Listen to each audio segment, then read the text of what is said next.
Ending of the sentence. That clause that we're amazing is essential for the full meaning of the sentence.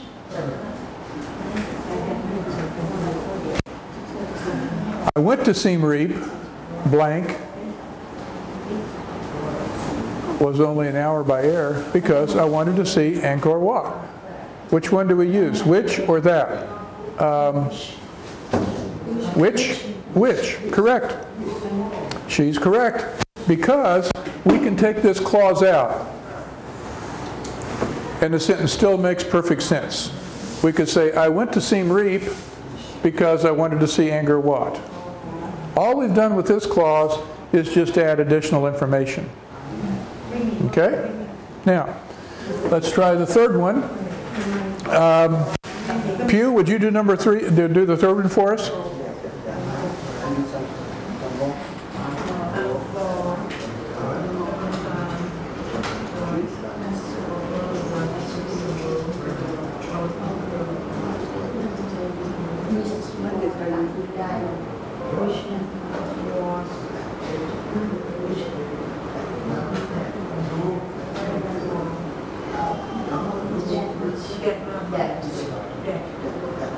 This one's a little more difficult.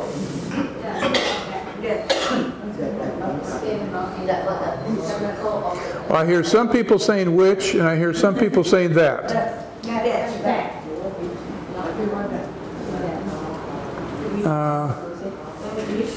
You want to say which? Nat says which. And Pew says which. And who says that? That? Okay, let's try it. I'm going to take this clause out. I'm going to take this clause out and we'll see if it still makes sense. See if it still makes sense. I went, oh, I'm sorry, right here. I'm going to take this clause out. This clause right here. Angkor was the capital of the Khmer Empire from approximately the 10th century through the 15th century. Does the sentence make sense? Give the information. Yeah. It still makes sense. This clause, blank, at one time was the largest city in the world, is additional information. So we would say Angkor, which at one time was the largest city in the world, was the capital of the Khmer Empire from approximately 10th century to the 15th century. So we can take this clause out and the sentence still makes sense. The clause adds additional information, so we say which. Okay? Let's do number 4. Chop, why don't you do number 4 for us? Archaeological.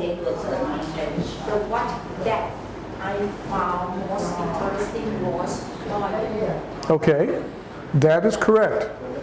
Because we need this clause right here that I found most interesting was Bayonne. We need that clause in order to give the sentence meaning. So we say that. Okay? Let's see, number 4. Toy, you want to give this one here, the mountain temples? Cannot see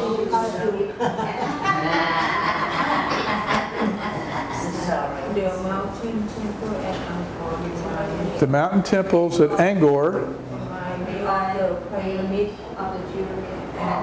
Tikal,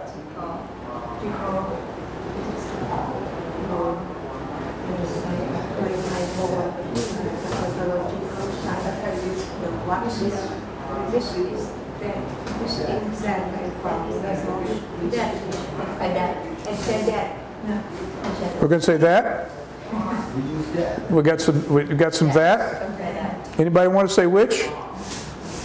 Ben is disagreeing. Ben says which? Ben, explain to me why you say which.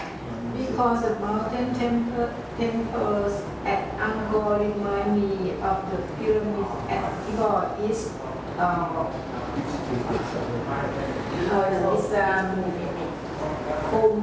it's already. It's okay already. No need to use is in the sign of the roof in the Mayan civilization in Guatemala. Yeah. So you say that this right here is a clause which is extra information. That the sentence, the mountain temples at Angkor reminded me of the pyramids at Tikal, that is a complete sentence. So what we've done with this clause is add additional information. You're correct. Which? And let's make sure we understand why. Because this sentence, the mountain temples at Angkor reminded me of the pyramids at Tikal, that's a complete thought. That's a complete thought. We've added a clause which gives us more information. And it's good information, it's helpful information, but it's not necessary to give the sentence meaning. So we're going to say which.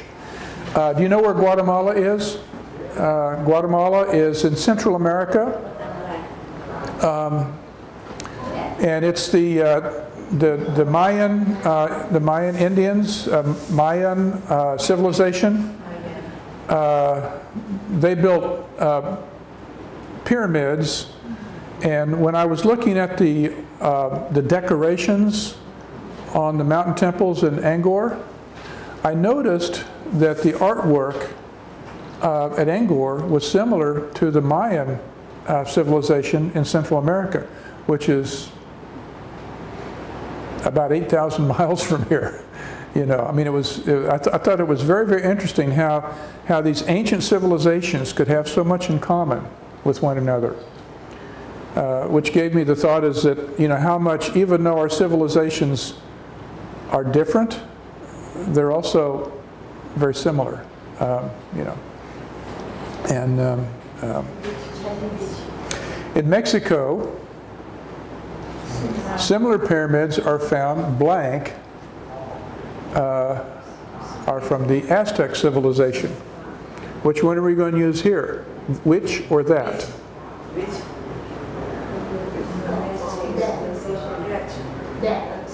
Well, I heard a couple of whiches and I heard a couple of that's. Which one's it going to be?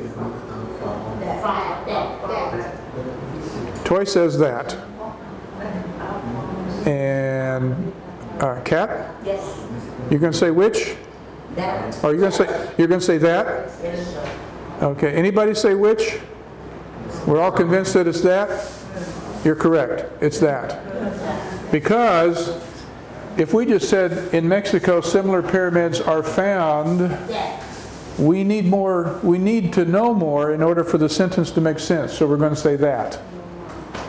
And that's what I found interesting when I was at Siem Reap, is that the mountain temples of the Angkor civilization, the architecture and the symbols I found to be similar to the Mayan civilization in Central America, and they're similar to the pyramids of the Aztec civilization in Mexico.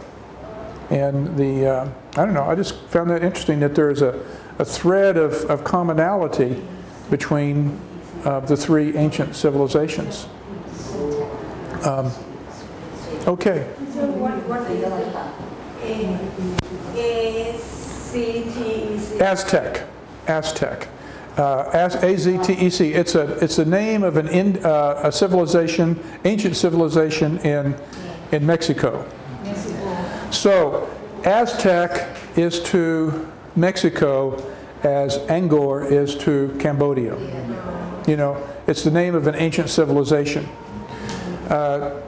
Aztec is to Mexico as Mayan is to Guatemala, as Angkor is to Cambodia. It's just the name of an ancient civilization. Yeah. Okay.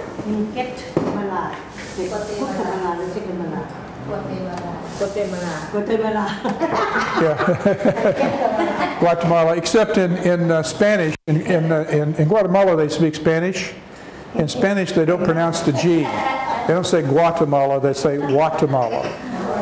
They don't pronounce the G in Spanish. The G is a different language.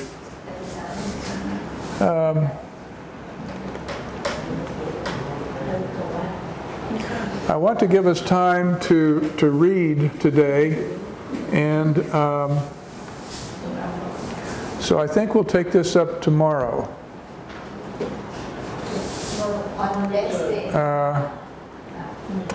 I want to teach you some more irregular verbs. So I think we'll take these up tomorrow so we can practice these tomorrow, because otherwise if we start this now we won't have time to read. But these are more irregular verbs, that the past tense is spelled differently, than the present tense. But you know what fly means, right? To fly. Mm-hmm. And grow, hold, pay, lend, spend. We know those words.